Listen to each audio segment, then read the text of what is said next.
Hi friends, Assalamu alaikum. Welcome to Farani's kitchen. எல்லாரும் நல்லமா இருப்பீங்கன்னு நினைக்கிறேன். வாங்க நாங்க இன்றைக்கு Farani's kitchenல மோஜு ஒன்று செய்யற எப்படின்றத பாப்போம். இந்த மோஜு ஒவ்வொருத்தர் ஒரு டிஃபரண்டான மெத்தட்ல செய்வாங்க. அதுல ஒரு மாதிரி நான் இன்றைக்கு காட்றேன். இன்ஷாஅல்லாஹ் முன்னுக்கு வர இன்னும் வீடியோல இன்னும் மோஜு செய்யற மாதிரி வீடியோ நான் அப்லோட் பண்றேன். இது மாதிரி இன்னும் புதிய ரெசிபி தெரிஞ்சுக்கொள்கிறதுக்கு எங்களோட ஃபரானிஸ் கிச்சன் யூடியூப் சேனலுக்கு சப்ஸ்கிரைப் பண்ணுங்கள். அதோட சைடில் வர பெல் நோட்டிஃபிகேஷனையும் கிளிக் பண்ணுங்கள். அப்போ நாங்கள் போடுற இன்னும் புதிய ரெசிபி உடனுக்குடனே உங்களுக்கு பார்த்துக்கொள்கிறதுக்கு எளிமாகும்.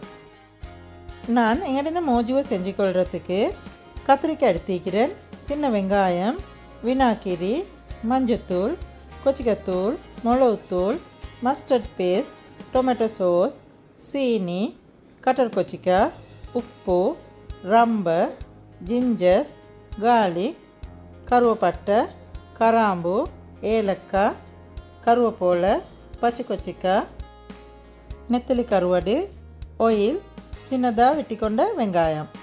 இவ்வளவு தான் நான் இன்றைக்கு எடுத்துக்கிறேன். வீடியோவை ஸ்கிப் பண்ணாமல் கடைசி மட்டும் பாருங்கள். மிஸ் ஆகின இன்க்ரீடியன்ஸ் இருந்தால் உங்களுக்கு பார்த்துக்கொள்கிறதுக்கு ஈஸியாக இருக்கேன். வாங்க நாங்கள் இப்போ இந்த மோஜு எப்படி செஞ்சு கொள்கிறேன்ட்டு வீடியோக்குள்ளே போய்ட்டு பார்ப்போம். நான் எங்கேருந்து பிரிஞ்சால் மோஜுவை செஞ்சு கொள்கிறதுக்கு கத்திரிக்காய் 500 கிராம் எடுத்து இப்படி மெல்லிசாக வெட்டி எடுத்திருக்கிறேன். உங்களுக்கு வீடியோவில் பார்த்தா விளங்குதான் இருக்கேன். இந்த மாதிரி மெல்லிசாக வெட்டி எடுத்துக்கொள்ளணும். நாங்கள் எங்கேருந்து மோஜு செய்ய போக்கல எப்போயுமே புதிய கத்திரிக்காய் எடுக்கணும். அப்போ தான் எங்களோட மோஜு நல்லா டேஸ்ட்டாக இருக்கேன். கத்திரிக்காவை மேரினேட் பண்ணிக்கொள்கிறதுக்கு போலோண்டு எடுத்து அதில் கழுவி க்ளீன் பண்ணி மெல்லிசாக வெட்டி கொண்டு இங்கேருந்து கத்திரிக்காவை போட்டுக்கொள்ளணும். நான் இதுக்கே மஞ்சத்தூள் கொஞ்சமாக போட்டுக்கொள்கிறேன். மஞ்சத்தூள் போட்டு இதை கொஞ்சம் நல்லா மிக்ஸ் பண்ணிக்கொள்ளணும். எங்களோட கத்திரிக்காய் எல்லாத்துலேயும் நல்லா மஞ்சத்தூள் படுறதுக்கு. கத்திரிக்காய்க்கு நாங்கள் மஞ்சத்தூள் போட்டு நல்லா மிக்ஸ் பண்ணி வைக்கிறேன். எங்களோட கத்திரிக்காயில் கலர் மாறாமல் வைக்கிறதுக்கு, இல்லாட்டி கலர் மாறி காட்ட மாதிரி ஆவிரும். அப்படி இல்லாமல் வைக்கிறதுக்கு தான் நாங்கள் மஞ்சத்தூள் மிக்ஸ் பண்ணிக்கொள்கிறேன். கத்திரிக்காவை நான் நல்லா இப்படி மிக்ஸ் பண்ணி எடுத்துக்கிறேன். இப்போ எனது கத்திரிக்காய் எல்லாத்தையும் ஃப்ரை பண்ணி எடுத்துக்கொள்ள போகிறேன். வாங்க பார்ப்போம் எப்படி ஃப்ரை பண்ணிக்கொள்கிறேன். எங்களோட கத்திரிக்காவை ஃப்ரை பண்ணுறதுக்கு நான் தாச்சோண்டு அடுப்பில் வச்சு எங்களோட தாச்சி ஹீட்டாக போக்கல நான் அதில் எங்களோட கத்திரிக்காவை ஃப்ரை பண்ணிக்கொள்கிறதுக்கு தேவையான அளவு ஆயில் ஆட் பண்ணிக்கொள்கிறேன். ஆயில் நல்லா ஹீட் ஆகிக்கொண்டு வரப்போக்கில் நாங்கள் மிக்ஸ் பண்ணி வச்ச கத்திரிக்காவை போட்டு ஃப்ரை பண்ணி எடுத்துக்கொள்ளணும். நல்லா கோல்டன் ப்ரௌன் கலர் வரும் வரைக்கும்.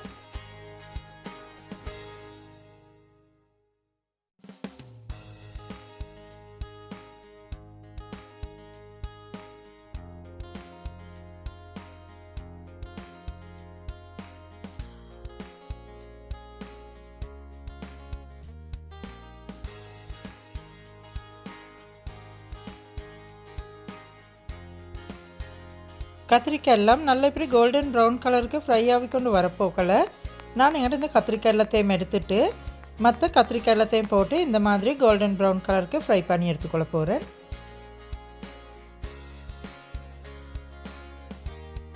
எங்களோட கத்திரிக்காய் எல்லாத்தையும் நான் இந்த மாதிரி கோல்டன் ப்ரௌன் கலருக்கு ஃப்ரை பண்ணி எடுத்துக்கிறேன். நாங்கள் கத்திரிக்காய் ஃப்ரை பண்ணி எடுத்துட்டு அதே ஆயிலில் நான் எங்களோட இந்த சின்ன வெங்காயம் 200 கிராம் எடுத்து அதையும் நல்லா க்ளீன் பண்ணிவிட்டு அதையும் இந்த ஆயிலில் போட்டு ஃப்ரை பண்ணி எடுத்துக்கொள்ள போகிறேன். எங்களுக்கு இந்த வெங்காயம் ஃப்ரை பண்ண போக்கில் மிச்சம் ஃப்ரை பண்ணிக்கொள்ள தேவையில்லை. நாங்கள் இதை ஒரு 3-4 நிமிஷம் வச்சு கொஞ்சம் ஃப்ரை பண்ணி எடுத்துக்கொண்டா போதும். இதை மிச்சம் ஃப்ரை பண்ணணுமென்றது இல்லை. ஏனென்றால் இந்த ஈர வெங்காயம் எங்களோட உடம்புக்கு மிச்சம் நல்லா எங்களோட உடம்புல இருக்கிற இந்த விஷத்தன்மை எல்லாம் இந்த ஈர வெங்காயம் அழிச்சிடும். அதனால நாங்கள் இதை மிச்சம் ஃப்ரை பண்ணி போட்டோம் என்றால் அதில் இருக்கிற நல்ல பலன் எங்களோட உடம்புக்கு கிடைக்காம போகும். அதனால அதை மிச்சம் ஃப்ரை பண்ணிக்கொள்ளாமல் நாங்கள் அதை லைட்டாக ஃப்ரை பண்ணி எடுத்துக்கொண்டால் எங்களுக்கு போதும். இப்போ உங்களுக்கே பார்த்தா விலங்குதாய்க்கு எங்களோட வெங்காயத்தில் கலரும் கொஞ்சம் மாறி இது கொஞ்சம் லைட்டாக ஃப்ரை ஆகி வந்திக்குது. இப்படி ஃப்ரை ஆகி வரப்போக்கில் எங்களுக்கு இந்தளவு போதும். நான் இதை ஆயிலேருந்து எடுத்துக்கொள்ள போகிறேன். இதுக்கு நான் 50 கிராம் நெத்தலி கருவாடு எடுத்து அதையும் கழுவி க்ளீன் பண்ணி வச்சிருந்தேன். அதையும் நான் எடுத்து எங்களோட இந்த வெங்காயம் ஃப்ரை பண்ணிக்கொண்டு ஆயிலே போட்டு நான் இந்த நெத்தலி கருவாடையும் ஃப்ரை பண்ணிக்கொள்கிறேன்.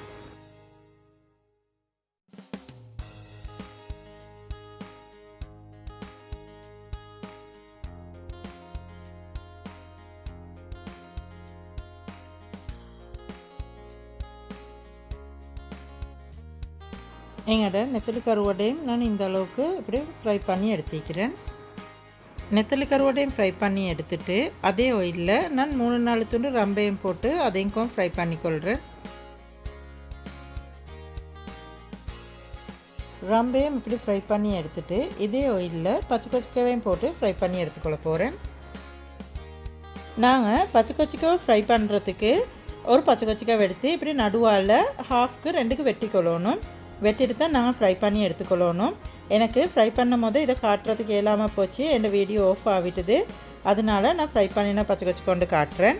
இந்த மாதிரி கட் பண்ணிவிட்டு ஃப்ரை பண்ணி எடுத்துக்கோங்க.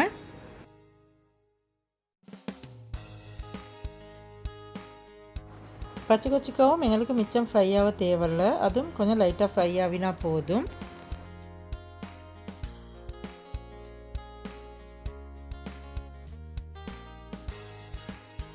பச்சை கொச்சிக்காவையும் நான் இப்படி லைட்டாக ஃப்ரை பண்ணி எடுத்துக்கிறேன்.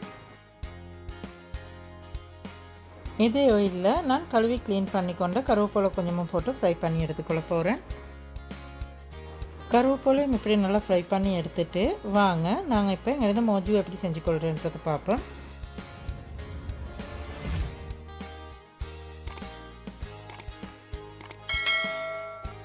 ஃபஸ்ட்டுக்கு நான் எங்கள் மோஜுவை செஞ்சு கொள்கிறதுக்கு நல்லா கழுவி க்ளீன் பண்ணி கொண்ட மண் சட்டி ஒன்று எடுத்துக்கிறேன். நார்மலாகவே இந்த மோஜு செய்கிறதுக்கு எல்லோரும் மண் சட்டி தான் எடுப்பாங்க. அதுதான் ட்ரெடிஷ்னல் மெத்தடும் கூட. அலுமினியம் சில்வர் இது ஒன்றும் எடுக்க மாட்டாங்க. ஏனென்றால் நாங்கள் அதில் வினாக்கிரி எல்லாம் ஊற்றி செய்கிறதுனால நாங்கள் மண் சட்டியில் செய்கிறது தான் எங்களுக்கு ஹெல்த்தியும் கூட, அதுதான் எங்களுக்கு சேஃபும் கூட. நான் இன்றைக்கி மண் சட்டி ஒன்று அடுப்பில் வச்சு எங்களோட சட்டி ஹீட்டாகி கொண்டு வரப்போக்கில் அதில் 1 டேபிள் ஸ்பூன் ஆயில் ஆட் பண்ணிக்கொள்கிறேன். எங்களோட ஆயில் கொஞ்சம் நல்லா ஹீட்டாகி கொண்டு வரப்போக்கில் அதுக்கு நான் கருவேப்பட்டை, கராம்பு, ஏலக்காய் 3 ஒன்றுக்கு இடித்து அதையும் நான் இதில் போட்டுக்கொள்கிறேன்.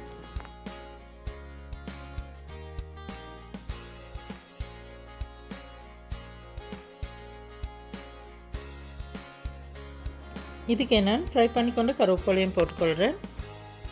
அதுக்கே நான் ஃப்ரை பண்ணிக்கொண்டு ரம்பையும் போட்டுக்கொள்கிறேன். ஜிஞ்சர் 1 டீஸ்பூன், அதுக்கே கார்லிக்கும் 1 டீஸ்பூன் போட்டு இதை கொஞ்சம் நல்லா மிக்ஸ் பண்ணி இதை நான் கொஞ்சம் சோட்டே பண்ணிக்கொள்ள போகிறேன். இதுக்கே நான் 1/2 காய் வெங்காயம் எடுத்து அதை சின்னதாக சாப் பண்ணி வச்சுக்கிறேன். அதையும் நான் இதில் போட்டுக்கொள்கிறேன்.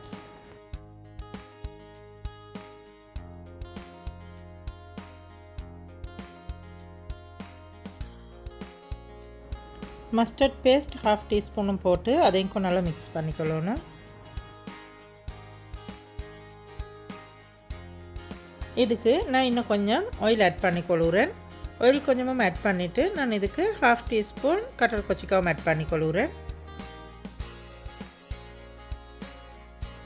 1/2 டீஸ்பூன் கொச்சிக்காத்தூளும் ஆட் பண்ணிக்கொள்கிறேன். மிளகுத்தூள் 1/2 டீஸ்பூனும் ஆட் பண்ணிக்கோங்க. நீங்கள் இதுக்கு கொச்சிக்காய் மிளகு போட போக்கல உங்களோட காரத்துக்கு ஏற்ற மாதிரி போட்டுக்கோங்க. உங்களுக்கு மிச்சம் உரப்பு வேணுமே நினைக்குதுண்டா இதை இன்னும் கொஞ்சம் குறைச்சி போட்டுக்கொள்ளும். 1/4 டீஸ்பூன் மஞ்சத்தூளும் ஆட் பண்ணிக்கொள்ளணும். இதுக்கே நான் உப்பு கொஞ்சமும் ஆட் பண்ணிக்கொள்கிறேன். நீங்கள் உப்பு போட போக்கலையும் பார்த்து கொஞ்சம் கவனமாக போட்டுக்கோங்க. ஏனென்றால் நாங்கள் இதுக்கு நெத்தலி கருவாடெல்லாம் போடுறதுனால எங்களோட நெத்தலி கருவாட்டிலையும் உப்பு இருக்கிறதுனால நீங்கள் உப்பு போட போக்கல கவனமாக பார்த்து போட்டுக்கோங்க. 1 டீஸ்பூன் சுகரும் ஆட் பண்ணிக்கொள்கிறேன். இது எல்லாத்தையும் போட்டு இதெல்லாம் கொஞ்சம் நல்லா மிக்ஸ் பண்ணிக்கொள்ளணும்.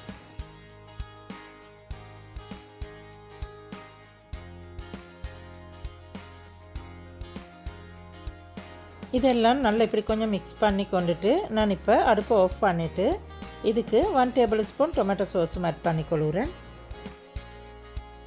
டொமேட்டோ சோஸையும் போட்டு இதை கொஞ்சம் நல்லா மிக்ஸ் பண்ணிவிட்டு இதுக்கு நான் 2 டேபிள் ஸ்பூன் வினாக்கிரியும் ஆட் பண்ணிக்கொள்கிறேன்.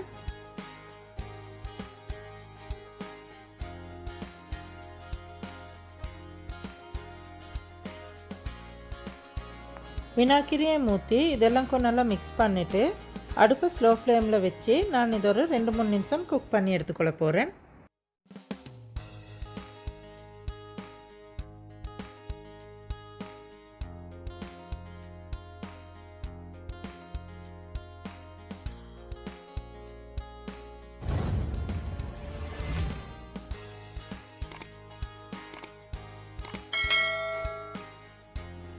இப்போ உங்களுக்கு விளங்குதாய்க்கும் எங்கள்கிட்ட சோஸ் மிக்ஸின் கொஞ்சம் கொதிக்கிறதுக்காட்டம் வருது.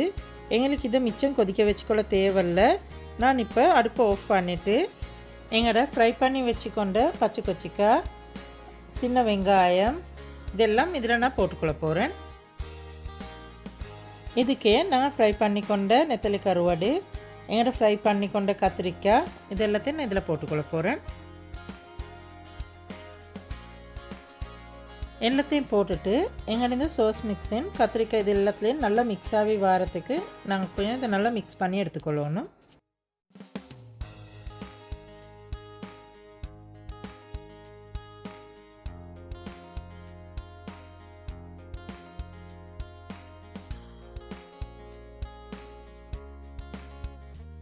இப்படி எல்லாத்தையும் நல்லா மிக்ஸ் பண்ணிவிட்டு நான் அடுப்பை ஸ்லோ ஃப்ளேமில் வச்சு ஏதோ ஒரு 2 நிமிஷம் குக் பண்ணி எடுத்துக்கொள்ள போகிறேன். இது நாங்கள் இன்றைக்கி ஃபரானிஸ் கிச்சனில் செஞ்சு கொண்ட பிரிஞ்சால் மோஜு கறி. நீங்களும் செஞ்சு ட்ரை பண்ணி பாருங்கள். இது நல்லா டேஸ்ட்டாக இருக்கு. நீங்களும் செஞ்சு ட்ரை பண்ணி பார்த்துட்டு உங்களோட கமெண்ட்ஸ் எங்களுக்கு சொல்லுங்கள். உங்களுக்கும் எங்களோட இந்த மோஜு ரெசிபி பிடிச்சிருந்துச்சுண்டா எங்களோட ஃபரானிஸ் கிச்சன் யூடியூப் சேனலுக்கு லைக் பண்ணுங்கள். அதோடு உங்களுக்கு தெரிஞ்சவங்களுக்கும் ஷேர் பண்ணுங்கள். அப்போ இந்த வீடியோ மற்றவங்களுக்கும் யூஸ்ஃபுல்லாக இருக்கும். நாங்கள் போடுற இன்னும் புதிய புதிய ரெசிபி தெரிஞ்சுக்கொள்கிறதுக்கு எங்களோட ஃபரானிஸ் கிச்சன் யூடியூப் சேனலுக்கு சப்ஸ்கிரைப் பண்ணுங்கள்.